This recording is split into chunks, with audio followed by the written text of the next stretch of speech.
माँ पापा अपनी दूसरी बेटी को बड़े घर में मत बियाहना।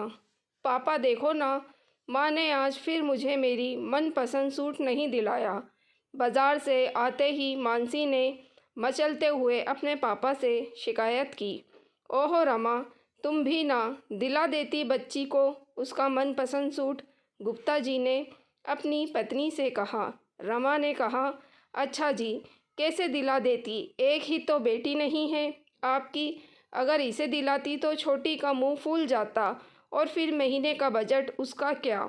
अरे मेरी लाडो बिटिया, तू चिंता मत कर, तुझे इससे बड़े घर के में ब्याहूँगा कि वहाँ तुझे किसी चीज़ की कोई कमी नहीं होगी।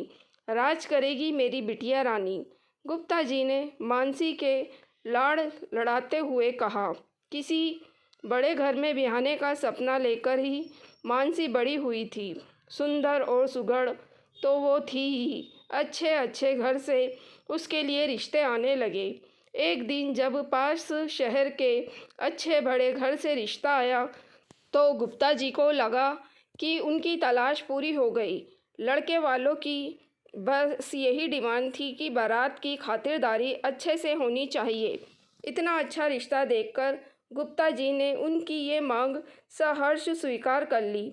अपनी हैसियत से बढ़कर गुप्ता जी ने मानसी की शादी पर खर्चा किया ताकि लड़के वालों को कोई कमी नज़र न आए।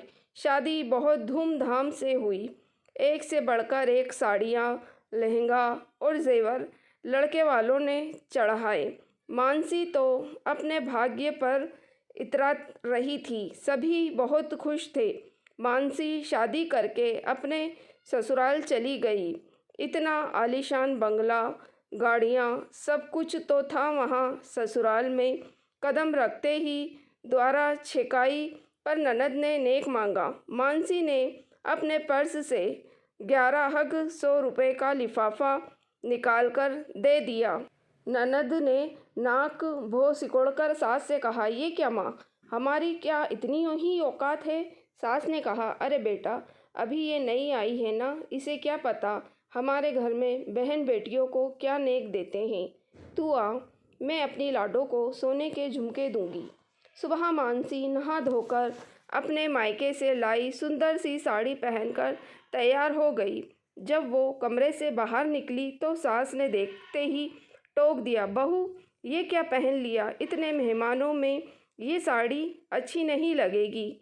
जाओ और हमने जो जरी वाली लाल साड़ी दिलाई थी ना, वो पहन कर आओ। अब तुम्हें हमारे घर के तौर तरीके से रहना होगा। दूसरे दिन पहली रसोई में मानसी ने सबसे पहले बड़े मन से छोले भटूरे और हलवा बनाया। डाइनिंग टेबल पर बैठते ही सब बातें बनाने लगे। देवर बोला, मम्मा मेरा सैंडविच कहाँ है, तो ननद बोली, इतना हेवी ब्रेकफास्ट में तो ये कभी नहीं खाने वाली। सास ने कहा, बेटा तुम्हारी भाभी छोटे घर की है ना, उसे क्या पता हमारे घर में क्या खाते पीते हैं। मानसी के पति ने भी बस नाम मात्र ही चखा। एक हफ्ते के बाद मानसी को पग फेरे के लिए बुलाना था। गुप्ता जी ने मानसी की सास के पास फ़ोन करके कहा कि वो कल मानसी को लेने आ रहे हैं। सुबह वाली ट्रेन से आएंगे और शाम वाली ट्रेन से मानसी को ले जाएंगे। ये सुनकर मानसी की सास ने गुप्ता जी से कहा दिया कि समधी जी, आप तकलीफ़ मत उठाना, हम मानसी को गाड़ी से भिजवा देंगे। बात करने के बाद मानसी की सास ने मानसी से कहा, सुनो बहू, इस बार तो हम तुम्हें गाड़ी से भिजवा देंगे, लेकिन अपने पापा से कह देना कि अगर तुम्हें लेने जाना हो तो गाड़ी लेकर आ जाए। हमारे घर की बहू इस तरह ट्रेन में नहीं जाएगी। मानसी बेचारी चुपचाप उनकी बातें सुनती रहती। अगले दिन मानसी गहनों से लदी हुई अपने मायके पहुंच गई। मानसी के पापा तो बहुत खुश थे कि उनकी बेटी को इतना अच्छा ससुराल मिला है। उन गहनों की चमक में मानसी की आंखों का सूनापन शायद किसी को नज़र नहीं आ रहा था। छोटी बहन ने भी उसे छेड़ते हुए कहा, वाह दीदी, आपके तो मज़े ही मज़े हैं। इतना ठाट बाट गुप्ता जी ने कहा, अरे तू क्यों चिंता करती है, तेरे लिए भी ऐसा ही ससुराल ढूंढूंगा। मानसी फीकी सी हंसी हंसकर रह गई।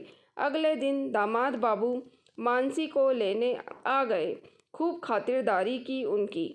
जाते समय गुप्ता जी ने दामाद से कहा, दामाद बाबू, अगर कोई अच्छा रिश्ता हो तो हमारी छोटी बिटिया के लिए भी बताना। ये सुनकर मानसी अपने आंसू छिपाते हुए कहा, पापा अगर हो सके तो अपनी दूसरी बेटी को बड़े घर में नहीं, बराबरी के घर में बिहाना, जिससे उसे और उसके परिवार को भी बराबरी का सम्मान मिल सके। मानसी तो अपने ससुराल लौट गई, लेकिन उसकी इस बात ने गुप्ता जी को सोचने पर मजबूर कर दिया कि कहीं उन्होंने बड़े घर में बेटी ब्याहकर कोई गलती तो नहीं कर दी। दोस्तों, अगर आपको कहानी पसंद आई है तो प्लीज़ आप मेरे चैनल वॉइस ऑफ नीलोफर को सब्सक्राइब ज़रूर कीजिएगा और मेरी वीडियो को लाइक और शेयर भी ज़रूर कीजिएगा। Thank you for watching.